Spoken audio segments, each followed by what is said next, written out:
এ যেন পুরো সিনেমা। কারণ গাছে তুলে দিল জাহাঙ্গীরকে, তারপরে আর নিচে থেকে মই ধরার লোক নেই, সেরকমই অবস্থা। কারণ গত 26শে এপ্রিল অভিষেক বন্দ্যোপাধ্যায় লাস্ট ফলতাতে প্রচার করে আসেন, এবং সেখানে উনি গাড়ির ওপরে দাঁড়িয়ে যেটা করেই থাকেন, সেখানে উনি বলেন যে আমার থেকে 1 ভোট বেশিতে হলেও আপনারা জাহাঙ্গীরকে জেতাবেন। আমি আপনাদের বলবো, জাহাঙ্গীরকে 1 ভোট হলেও আমার থেকে বেশি ভোটে জেতান। 1 ভোট হলেও সরাসরি ভোটটা আমাকে দিচ্ছেন, এটা মাথায় রাখবেন। আমি আছি তো, যেখানে যা দরকার পড়বে।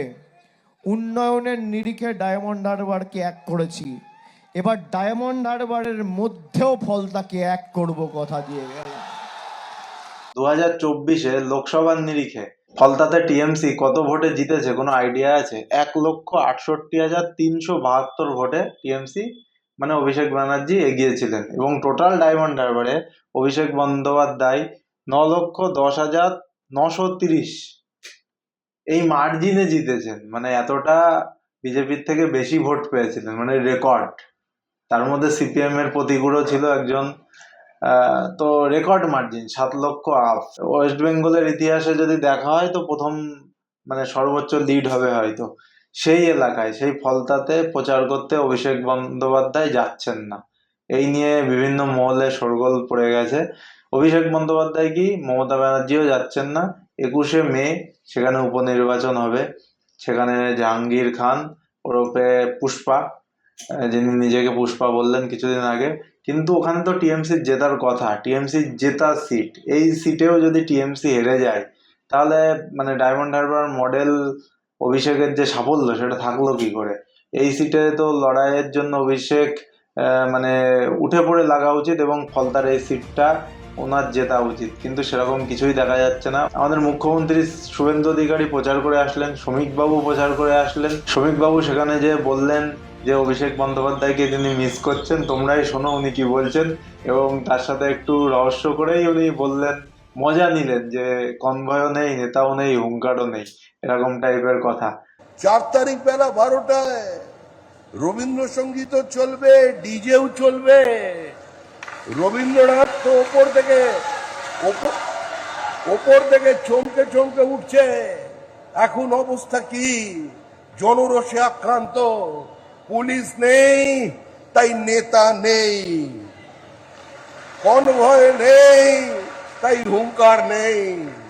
যাই হোক, অভিষেক ব্যানার্জির যদি সত্যি সত্যি কন্টেস্ট করার ইচ্ছা থাকে, এখনো ফলতাতে জোর ফাইট দেওয়ার ইচ্ছা থাকে, তাহলে সেখানে যে লড়াই করা উচিত। কনভয় কি আছে? মমতা ব্যানার্জির তো একসময় কিছুই ছিল না, তাও উনি লড়াই করে এই পজিশনে এসেছিলেন।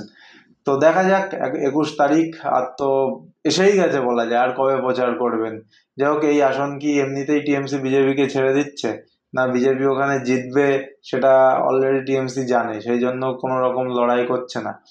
যাই হোক, শুভেন্দু বাবু তো ওখানে যে অভিষেক ব্যানার্জিকে চ্যালেঞ্জ করে আসলেন, এবং কলকাতা পৌরসভার এলাকায় 24টা সম্পত্তি আছে লিপস অ্যান্ড বাউন্সে, সেটাও বললেন। এবং এর মধ্যেই আরো একটা ব্যাপার, অভিষেক বন্দ্যোপাধ্যায়ের নামে একটা এফআইআরও দায়ের হলো এক জায়গায়। তারপরে আরো যেটা হলো, অভিষেক বন্দ্যোপাধ্যায়ের 2 জায়গায় যে বাড়ি আছে, তার সেই বাড়ির পাশ করা নকশা বা ম্যাপ সেটা পৌরসভা চেয়ে পাঠালো। মানে একের পর এক কঠিন পরিস্থিতির সম্মুখীন হচ্ছেন অভিষেক ব্যানার্জি। তো ফেসবুক এবং ঘরের মিটিং এর বাইরে বেরিয়ে এসে কর্মীদের পাশে দাঁড়ানোর বার্তা এরকম টিএমসি নেতৃত্বরা বারবারই দিয়েছে, বিভিন্ন জেলার নেতৃত্ব, কিন্তু এখনো পর্যন্ত সেরকম কিছু দেখা যায়নি।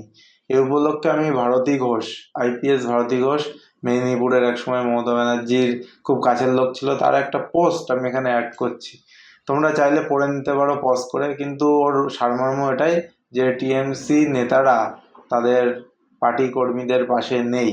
তার সারমর্ম এটাই দাঁড়ায় যে তারা নিজেদের বাঁচাতে ব্যস্ত, কিসের জন্য রাস্তায় নামছে না, সেটাই উনি ওখানে লিখেছেন। এবং তার সাথে সাথে যেটা চ্যালেঞ্জ শুভেন্দু অধিকারী ওখানে করলেন, যে ভোট মেটার পরেই পুষ্পা ওরফে জাহাঙ্গীর খানকে উনি দেখবেন। কারণ 2021-এর পোস্ট পোল ভায়োলেন্সে যে 19 জন নটোরিয়াস পার্সনের নাম ছিল, তার মধ্যে জাহাঙ্গীর খানেরও নাম আছে। যাই হোক, যতদিন ইলেকশনের রেজাল্ট না বেরোবে ফলতাতে, ততদিন জাহাঙ্গীর খানকে কেউ কিছু করতে পারবে না। মানে পুলিশ চাইলেও অ্যারেস্ট করতে পারবে না, এরকম কিছুই হবে না। ইলেকশনের রেজাল্টের পরেই যেটা পদক্ষেপ নেওয়া শুভেন্দু অধিকারী নেবে। ফাইনালি যেটা দেখা যাচ্ছে যে ডায়মন্ড হারবার মডেল এখানে যদি হেরে যায়, ফলতা যদি হারে টিএমসি, তাহলে সেটা মুখ থুবড়ে পড়বে। সেটা অবশ্যই অমিত মালব্য অবশ্যই আসবে এবং টুইট করে বলবে, কারণ একটা পুরনো টুইট অভিষেকের জবাব উনি দিয়েছিলেন এবং অভিষেক সেখানে বলেছিল যে কেউ এসে লড়াই করতে পারে, কিন্তু ডায়মন্ড হারবার মডেলে একটা দাগও বসাতে পারবে না। তো সেইটাই এখানে আসবে এবং ডায়মন্ড হারবারে যে খোদ ফলতাতে যদি বিজেপি জিততে পারে, সেটা বিজেপির জন্য একটা ল্যান্ডমার্ক ভিক্টরি হবে।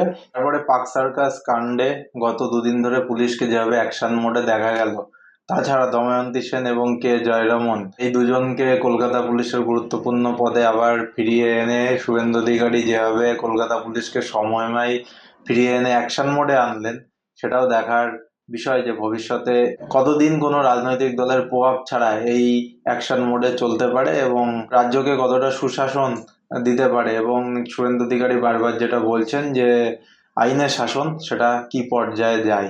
তো তোমাদের কি মতামত কমেন্ট সেকশনে অবশ্যই কমেন্ট করো। তার সাথে সাথে আজকের মন্ত্রিসভার মিটিংয়ে অবশ্যই রাজ্য সরকারি কর্মচারীরা ডিএ এক্সপেক্ট করেছিল, সেটা দিল না, কিন্তু 7th পে কমিশনের অ্যানাউন্সমেন্ট হলো, সে যেটা হওয়ারই ছিল। তবুও নিরাশ হওয়ার কিছু নেই, 45 দিন টাইম এই নতুন গভর্নমেন্ট বলেছে, 45 দিনের পরেই হয়তো আন্দোলন শুরু হবে, তার আগে হবে না। এইটুকু সময় এবং ওয়েট তো করতেই হবে। যাই হোক, মমতা ব্যানার্জিও 4% দেওয়ার কথা বলেছিলেন, কিন্তু সেটা তো হলো না। দেখা যাক কত পার্সেন্ট দিয়ে স্টেট গভর্নমেন্টের এমপ্লয়িরা ওয়েস্ট বেঙ্গলে পায়। খুব তাড়াতাড়ি এটা নিয়ে আলোচনা হবে নেক্সট ভিডিওতে। অভিষেক ব্যানার্জি ভার্সেস শুভেন্দু অধিকারীর ফাইটটা অ্যাকচুয়ালি জমে উঠেছে।